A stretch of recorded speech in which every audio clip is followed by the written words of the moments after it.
Hello, everybody. This is Christy Whitman with the Quantum Success Show, where you can get your information and inspiration to create your desires. And as you can see, I have a friend. I am so excited for this interview today. Some of you may or may not know his face, but I know you know his name. It's James Van Praagh. So, James, I am so excited to be able to have this discussion with you today. Thank you for having me. So happy. So let me give you a formal bio on you and let everybody know who you are if they don't, for whatever reason, if they've been living under a rock. But James Van Praagh is an internationally renowned #1 New York Times bestselling author of over a dozen spiritual classics, including Talking to Heaven, The Power of Love, and his latest release, Wisdom from Your Spirit Guides. James Van Praagh is hailed throughout the world as a pioneer of the mediumship movement and is recognized as one of the most accurate spiritual mediums working today. He's actually the man that Ariel Ford and I were talking about when Debbie came through to him about the book, about the prayer book. So the other Quantum Success Show with Ariel Ford, that's the man that Ariel was talking about.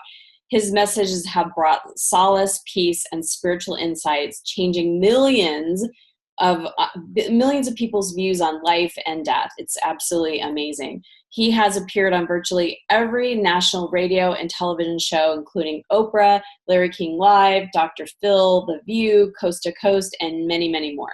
The host of his own nationally syndicated radio show, Beyond, James has also been a successful producer for CBS, creating a mini-series, Living with the Dead, based on his life, and The Dead Will Tell, with the amazing, who I just love, Eva Longoria.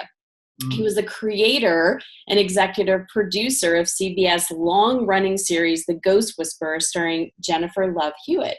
So, James, I'm just truly honored to be able to have you on the show. Thank you very much. I appreciate it. And then just one program note: the Beyond show was a TV show, not a radio show. So I heard you say radio, so it's just people, because they might remember me from that TV show Beyond.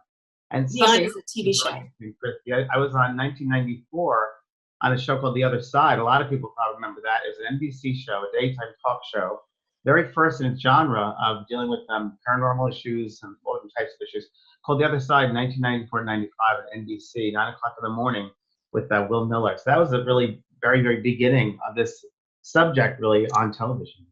Well, it's amazing because you blazed the path. I mean, I was just telling my husband last night, we were watching the Tyler Henry show, that young medium. Yes. I'd like to get a hold of him. Oh, he's brilliant. I want to develop even further. Yeah, and that's what I'm saying. It's like you really blazed the trail for so much, and for that to even be acceptable. And I would imagine, who is that other, Edwards? John Edward. Yes. I helped to teach John Edward. helped him. I helped him with his career also getting started because I was offered the show Crossing Over before John Edward. It was then called some Bonnie Hammer was the producer there, called up. That was my first book, Talking to Heaven, came out. And she said, we're doing a show, developing a show for the Sci-Fi Network. Would you be interested? It's out of New York. And I just came out Talking to Heaven, and that did very well. But no, I don't want to do a show on a Sci-Fi Network, because I had dealt with a lot of skeptics and cynical people. And it's like, I've been there. I don't want to do anything with Science Fiction Network. But I said, there was a man I know I've just worked with who's working in a hospital part-time. He does mediumship. His name's John Edward. Here's his phone number. And that's really kind of how Crossing Over started on. So I'm so happy that helped him, and he helped millions of people as well. Well, it's amazing. It's amazing because you have this gift, and many people do have the gift. Obviously, it's a gift, but then, like you're saying, you can develop the skill. It's a gift, but it's also a skill. Yeah, I often say this, like a concert pianist, in that everybody's born with the ability to play the piano, but not everybody is a concert pianist. So it's an ability which I developed, I would say, over lifetimes. Really worked at developing this, and obviously my soul came in this time to do this work. And to, this is very funny, Christy. When I was very cynical. I'm a cynical New Yorker, and when I first moved to California to be a sitcom writer, because I'm funny, so I'd make money on that. And I went to a medium. I didn't know what a medium was. A friend dragged me to see this guy, and he looked at me and said, "You're a medium." And I didn't necessarily believe him. And he said, "The spirit world's going to help you to change the consciousness of the planet." And that was back in the 80s. And I said, "I just want to be a sitcom writer. I don't want to change the consciousness of the planet." And you know what? Now that I look back, it was exactly what the spirit world had intended, that change of consciousness, because as you said, now you have TV shows about mediumship and more people coming out with experiences. It's okay to be mediumistic or psychic. It's okay to talk about it. And in my day, you'll love this. Herbal tea was the weird thing. Oh, they drink herbal tea. That's just so weird. So now look where we're at, right? So things have changed. It's come a long way in 30, 40 years. It's funny you say that because I remember my mom, it was probably about 15 years ago, I decided to not drink coffee anymore and I decided to drink tea. And we had breakfast together and I said, I'll have tea. She goes, "You're not having coffee?" And I said, "No, I'm having tea." And she looked at my father and she goes, "She drinks tea." Like there's something strange about me. That's funny. It's changed. It's happened. It's changed. Things have changed. Yes, that is true. So I would love to ask you, because this show is all about quantum success. It's about, applying universal laws. It's about being able to really work with the invisible laws of success. And I would love to find out from you, how does intuition really relate to success in your opinion? Oh, great question, Christy. Very thoughtful person you are. So great to be interviewed by someone who has awareness. Got them interviewed many, many times, and you have people who don't know what they're talking about. It makes a big difference. I appreciate it. First of all, let me tell you that. I'm honored that you see that in me, so thank you. Without a doubt. I mean, I tell you hundreds of interviews, and you never know who's going to be interviewing you if they know the knowledge of this work or not, or where they're coming from. So it's a great question, and to me, the law of attraction, bringing something quantum success, whatever you want to call that, it's the universal law in that I think that we are souls having a human experience. That's number one thing. We have to have that perspective that we are souls having a human experience, not the other way around. So we have to live like souls. And part of a soul, having that relationship with your soul, knowing you're a soul, is that you are God. Everyone is God. God is that energy, that love force that we're made from. I don't believe in God with a beard and the religious version. I think we're all God, and part of that property of being God is that you can have whatever you want. You can have whatever you want, as long as you open yourself up to that which you are. I think that all souls are magnets, and I think that we bring to us and attract to us that what we think, because thoughts are things. Thoughts are our energy to bring to us. So whatever we think, we will experience. We will realize it with our thoughts. So intuition means into the soul. It's the language of the soul, we could say. So we're all born with intuition. We're all born with that instinct. We're going to call it that. Soul language, I like to refer to it. We have that. That's who we are. There's a sixth sense, not five senses. There's six senses. And we use that intuition right away when we're in our mommy's bellies, because there's a telepathic connection, instinctive, intuitive, with the mother soul and the soul coming in. There's a definite connection there. That's intuition. So when I teach people to use we use our intuition every day without knowing it consciously sometimes. Well, think about someone, the phone rings, it's that person.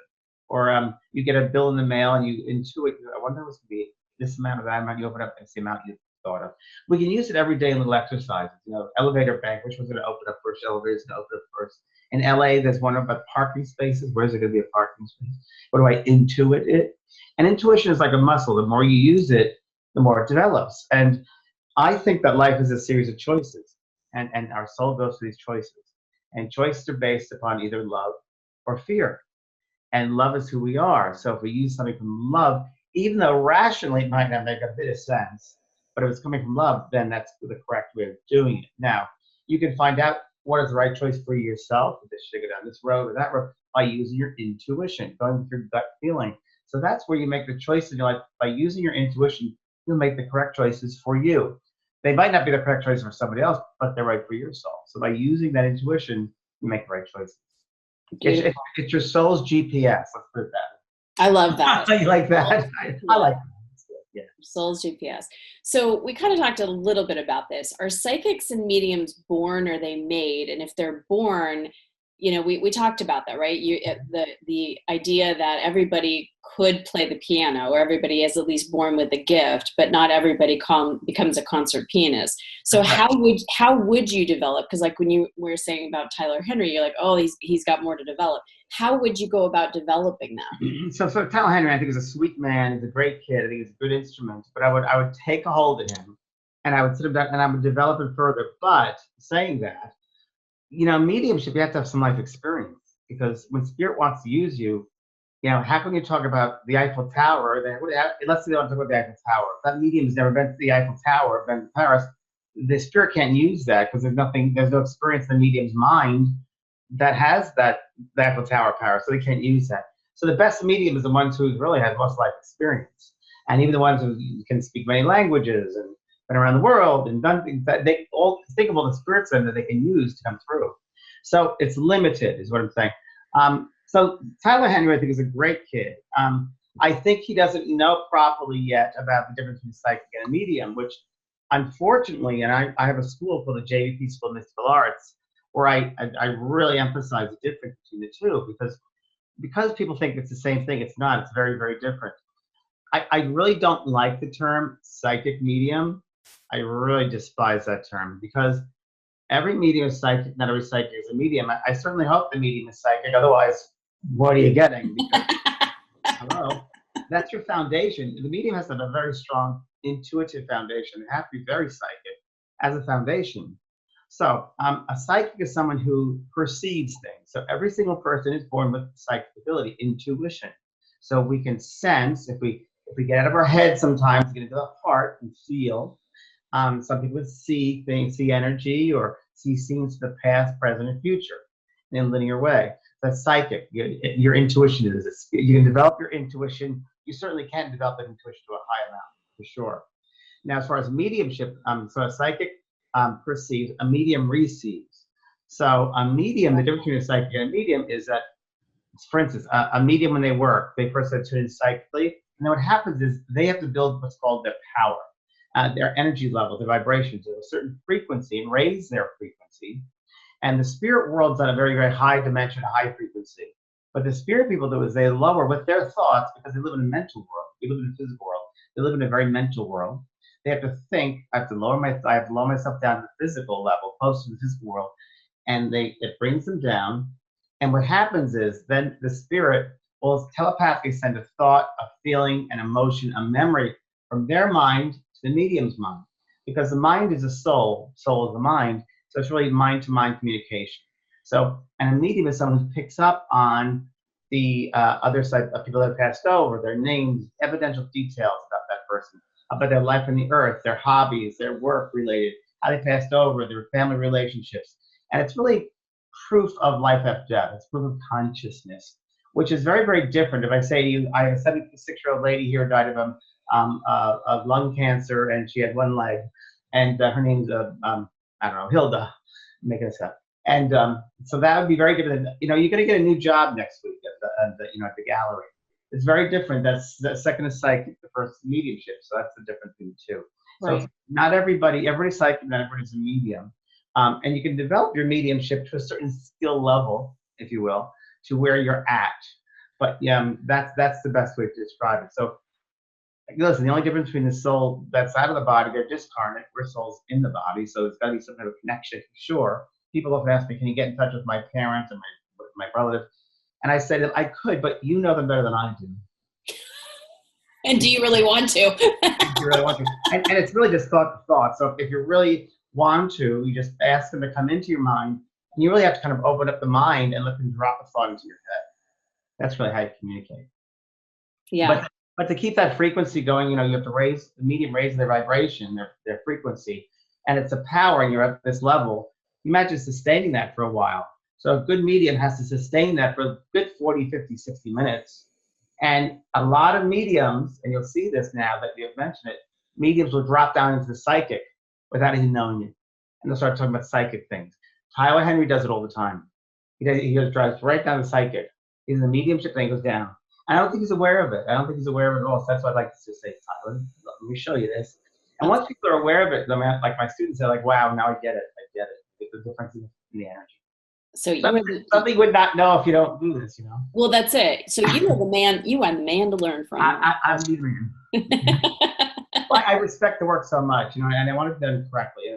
If it's not on television, it's a big deal on television, because I've done, as I said, the Ghost Whisperer, and I've done television. It's a big responsibility. And it's a big responsibility, and it's hard. Spirituality and television, it's like a bad train wreck. It really is.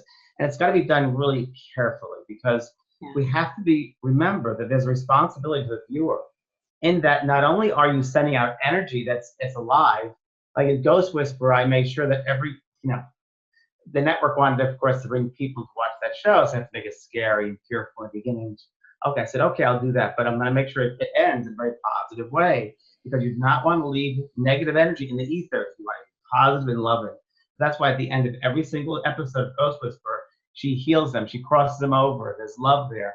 And that's my trademark. That's my part of that show that I made consistent. And they agreed upon. And that's true if you do any show of mediumship, like she's put all down medium. Nice lady. I met Teresa, Tyler, nice.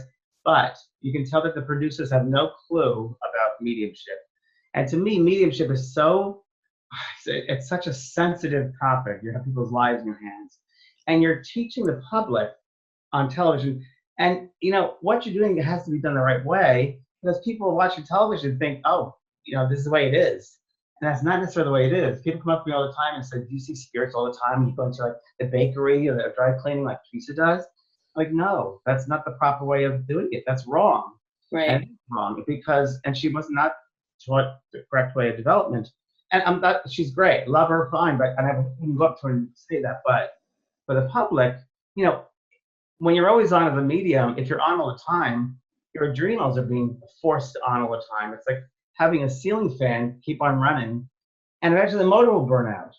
So part of being a good medium, and the right way of mediumship is you close down when you're not working. When you work, you open up the chakra points, you open up the sensitivity, the awareness, and then when you're finished, you close down. And you have to do that. You have to do that, as a therapy work, anytime work. Well, it was interesting you're saying that, because when I was watching Tyler Henry's show, who I just adore, and I love the celebrities that are on there, I said to my husband, I'm like, now what are they supposed to do? He's opened up something in them, right? He opened up a possibility. He shifted something. Someone can finally release maybe a shame or a guilt that they're feeling. And it's like, do they have a healer? Do they have someone that's a highly trained coach, or someone that knows and understands energy that can help that person then follow that person, through it? Because they did an episode with Taye Diggs, and he looked so lost. And I'm like, what does he do now? Like, well, there you go. That's the responsibility aspect. And I pitched a show years ago before Tyler, and the E! Channel. It's, oh, you're too old. And of course, that plays. I'm older than you think, James. No, but the Beyond show that I had, that Beyond show, it was a daily show every day for a year. And I made sure we had a whole resource of grief counselors. People call up, the people that have been readings for one-on-one there. Exactly. They opened up, now what? So I had a whole array, a committee of like grief counselors from all over the country they could call up. And that's really important, because, his work, what he's doing, that work, they don't like it because it makes it so sensationalistic. You're right. He opened people up. It's a whole new world. Then what? Where do they go from here? You just drop them? There's a responsibility that you have to, it's like kid gloves. You're holding a piece of thin glass, and you've got to do something after. And, I love Tyler. He doesn't know any better. And that's just no life experience. He doesn't know how to handle that. He's not a therapist. So I would hope, Christy, that the producers say, here's a list of grief counseling therapists for you to go see. I would hope so, if there's any kind of consciousness there with producers. I don't know. I just, as I said, Hollywood and spirituality is a train wreck. And when you do the show, it's not all just glamour and lights. You have people's lives that you're in charge of. So it's hard for me to watch. I don't watch the show. I can't. I'm also a teacher. So I'm too critical. I'm too like, I've been 40 years. I just can't, it's hard. I have a handful of mediums that I really respect, and I think, wow, great, incredible. We learn from each other every day. But, I know that, hey, and then listen, the worst, I remember going to Ghost Whisperer, and I was really angry. I was angry because they're changing things up and subject matters. And I was mad at the spirit world. I said, how could you make this happen? What is the integrity? How could you do this? And they said to me, James, that's not it at all. I said, what is it? He said, look at the bigger picture. The bigger picture is that people are questioning life after death. And that's our mission. So that's true. Beautiful. So, okay. So you teach obviously workshops around the world. You have your online school that you've mentioned a couple It's times. great. The school's great. Yeah. Online. So you go to jvpschoolofmysticalarts.com. We'll also have a link under the video. But in, like you're talking about, in today's world, there is so much fear and so much uncertainty. What are your recommendations for spiritual and sensitive people in this day and age to navigate through life? See that? Highly sensitive person. Can you see that book title? I picked it up the other day. It's called Highly Sensitive People in an Insensitive World. Great title. I love that. I have to read that. I deal with empathetic and sensitive people every day, as you know. Because people that are drawn to this type of work usually are empaths or sensitives. And there's got to be a set of tools that they can utilize every day in order to navigate around this dense world, this hard world, this tough world, right? Couple of things, Christy. Number one, perspective. This is a school for the soul. And if the lessons were easy, there'd be no challenges, there'd be no reason to be here, right? So, hello. So when you look at challenges, there are lessons. So what are you learning from lessons? So I often tell my students, okay, I do something, this is great. And this came to me like 3 or 4 months ago. Spirit gave me this. It's called the pause button. This is really good. So when someone comes at you and they're yelling at you, or there's emotions flying, whether it's family or people you work with, I tell my students to stop, take a few deep breaths down to your feet, and pause button. And then what I want you to do is look at that person who's doing that and realize that that's their stuff, that they're just spewing. Where is it coming from? Everybody has a history. There's a back history. So there's something in their history that has caused this to happen. And then it's up to you to say, you know what? I hear you, that's fine, but I'm not accepting that energy in my space. So that's inappropriate. Sorry, I will not accept that. And you've got to honor yourself enough to realize that. I also think that on top of everything else here is that if we practice, have a sense of practice of mindfulness, really helps. Realize that the past is the past, the future is yet to be. So all you have is this moment now. What are you going to do with this moment? This is a moment that make the best of this moment. So I live in the moments and I try to be the best I can in the moment. And we get caught up in the world and the judgment and the negative and the fear. That's fine, it's where we are, but that's not who you are. And people ask for change in the world. Yes, we want to change the world. We want to make a happy place, political system, changing things, got to. But you can't change the world without first changing ourselves. So we care about the macrocosm, but we first got to work on the microcosm. That's the best way that I have found being able to change the world. And I've changed the world, as I said earlier, the consciousness shifted. And I always began that way because I've worked myself, my relationship with self, my intuition, honoring my mediumship and teaching it and getting it into the world. And that was how things have changed. The microcosm first, then the macrocosm. Beautiful. Well, I know you have a free gift, and we're going to put a link under the video for it. So your free gift is Energy Clearing, the Mind Journey. So you can feel clear and free no matter what. So you can drop all the energy that's weighing on you, energy that's weighing down on you, you can release and stop the drama, stop the negative people, stop the stress, stop the frustration. So there's no show if there are no participants. I mean, hello. Yeah, and I want this course for you guys because I have a quick story here, then I'll be quiet. Years ago, when I did private reading, 25 years ago, I was in an apartment in Los Angeles, and a lady came to my apartment for reading. Before she got there, I set everything up in the room perfectly. Incense and music, and it was just beautiful. And I opened up the door, and I look at her, and her aura, the energy field around her, was so torn up and dark, like a Pigpen from Charlie Brown comics, really tattered and holes in her auric field. And I was like, oof, come on into my apartment. So she came and she sat there. And she started crying her eyes out. And she says, James, I can't sleep at night. I'm depressed all the time. I'm afraid of everything all the time. What's wrong with me? What's wrong with me? And I told her, it's not what's wrong with you. It's who's wrong with you. Whose energy are you holding on to that's impeding your own energy? So, Christy, when we think about it, thoughts are things. So when someone thinks of you, thoughts are like bullets that goes right to the target, which is you.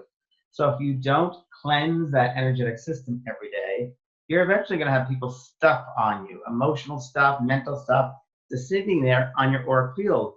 Makes sense. So in this course, I help people give them exercises of how to clear energies, that's foreign energy from themselves, and also running the energy, which is really important. And people love it. And we have to do that. I always say to my audiences, did you take a shower or bath today? Yes. Mm. And so, because of the physical body, what about our spirit body? Oh, that's beautiful. You know? That's Just taking responsibility for our spiritual self, our energetic body. absolutely. I love that. And I love that you're like I said, you're such a blade, what's the word I'm looking for? I can't even get my words. Trailblazer. Trailblazer. Thank you very much. You said it earlier. You are such a trailblazer. But I did say it earlier. Now I can't find it in my head. But I remembered it. Yeah. I just appreciate what you've done in your works, because I know that is because the consciousness shift that you have done and the work that you've done in 40 years, I'm able to do what I do. And I feel so plugged in and so grateful that what I do is for work is not work. And, right.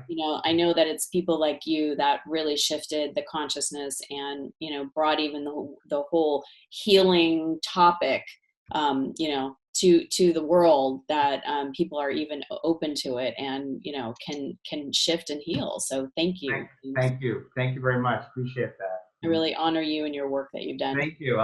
It's coming. A lot of people are saying that now. It's really interesting how things go around, but it's a full circle now. And a lot of people are getting it and appreciating that and thanking you. So thank you. I appreciate it. It's my soul's mission. Well, thank you, because just know that, it's my soul's mission as well. And it's people and souls like you that have paved the way, that have cleared the way so that I can do. Right. I take that to heart. Thank you. You're welcome. So thank you for our time together. I'm going to recommend. Already? Okay. I know, it's all over. So I'm just going to recommend that everybody go below the video to learn more about James and his work and get the free gift that he has for you. And, just tell me what you're taking away from this. It's a true honor for me to be able to be in the field of the amazing James Van Praagh. So I get to just be so grateful and appreciative that I get to have interactions with people that have such a high vibration and that are so tapped in and connected. So I'm appreciative of our time together. So thank you, honey. Yeah, absolutely. Leave me a comment. Let me know what you're taking away, and have an amazing week, everybody. Okay, bye-bye. Thanks for watching, and here is a related video to watch right now. Also, check out my free webinars on creating whatever you want in your life using the universal laws that I explain in each webinar. So share your thoughts by leaving a comment and continue the conversation at ChristyWhitman.com.